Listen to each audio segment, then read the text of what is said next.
best high school coverage starts now. Sports Extra Overtime, sponsored by Michael's Italian Feast.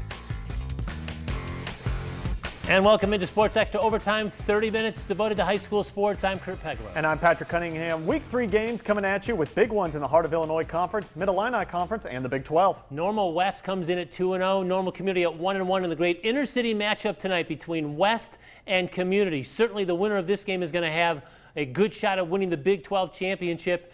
And that is the post game. That's our second tape. There's our highlights. Let's talk about the first possession of the game for West. Jaden Mangrum to Matthew Marsalia. Broken coverage. He's alone in the secondary. That's a 49-yard scoring play.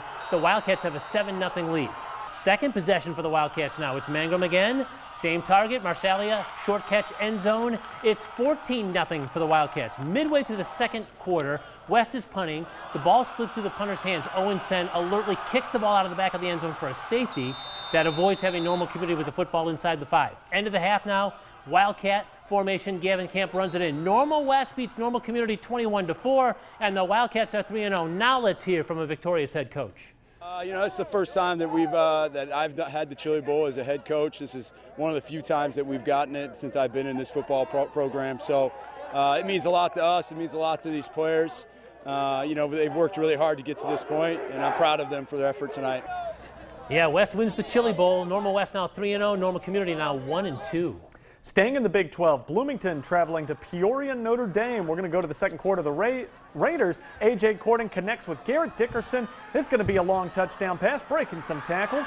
That'll tie the game at 6.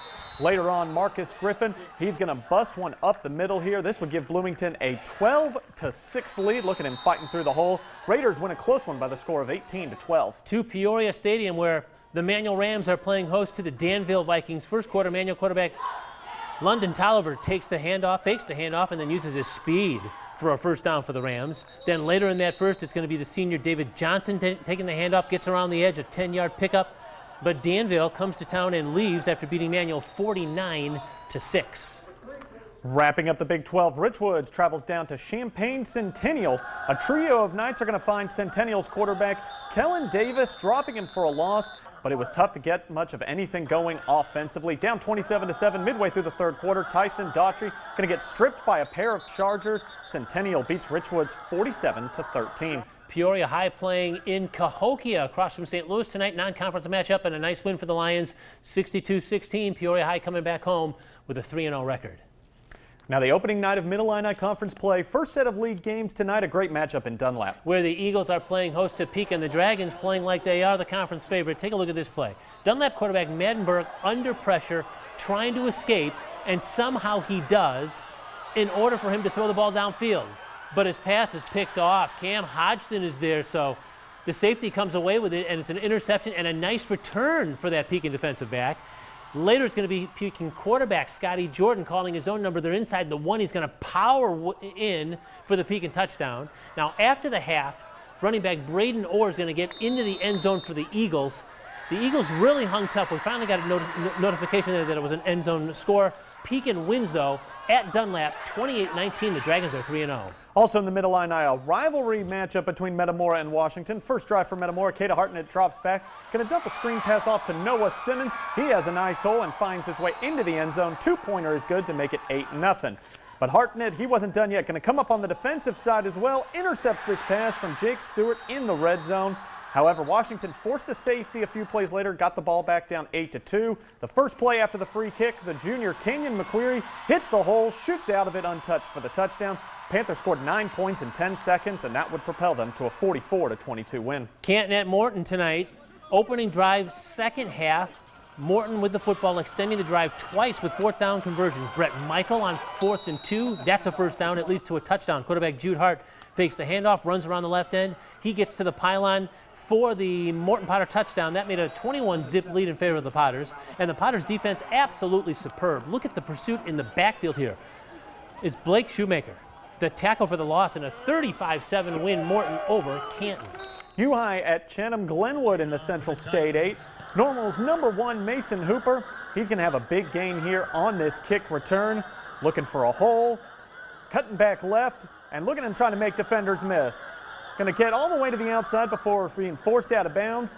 Next up, Number 7, Caleb Rogers, look at this, running game, fights forward, gets the first down.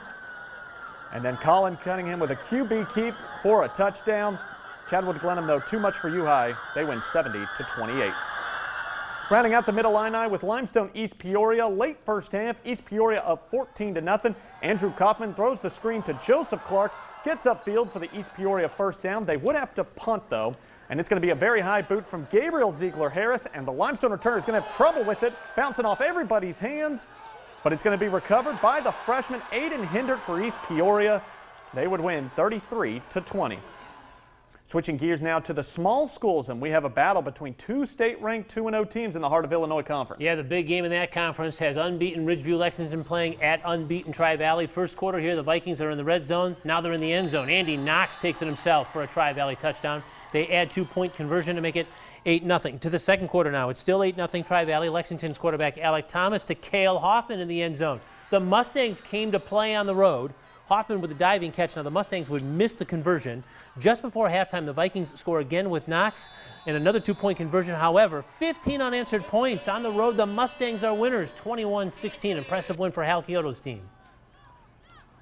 Another conference matchup, this one, Hayworth at Eureka. First drive for Eureka. It's going to be a handoff to Rylan Backman. Patiently following his blockers, fights his way through some defenders, gets into the end zone. That made it 7-0. Next possession, quarterback Jacob Morin fakes the handoff, going to keep it himself, looking to direct traffic, decides to keep it himself, reaches over the goal line. Another Hornet touchdown. They win easily, 59-0. How about El Paso Gridley? The Titans trying to start the season 3-0. Home tonight against GCMS. That's Gibson City. Melvin Sibley after a scoreless first half. The Titans on the board. Running back Dax Gentis. That's a 43-yard rush to the end zone for a touchdown, running through the hole there. Then he's going to get his number called again, this time from a yard out, and get his second rushing score of the game. El Paso Gridley, a 14-13 win. The Titans have started the season 3-0. Prairie Central trying to stay undefeated in the Illini Prairie Conference. Running back Hudson Alt, he's going to take this handoff, find himself an opening here on the outside, breaking some tackles, and takes it to the end zone from 13 yards out. And then on the defensive end, St. Joe Langdon going to put it in the air, and it's going to be Alt once again. Take a look at this catch for the interception. Lands on his back and holds on. Prairie Central wins big on the night, 55-28. Big game in the Illini Prairie. 2-0 Central Catholic at 2-0 Paxton Buckley loaded. The Saints are driving early. Colin Hayes to Ryan Hopefully. We see this combination in the highlights every week. 7-0 Saints. Panthers would answer. Sophomore Robert Boyd Mintz is going to power his way in for a score here. They would decide to go for 2, but that 2-point conversion is snuffed out by the Central Catholic defense.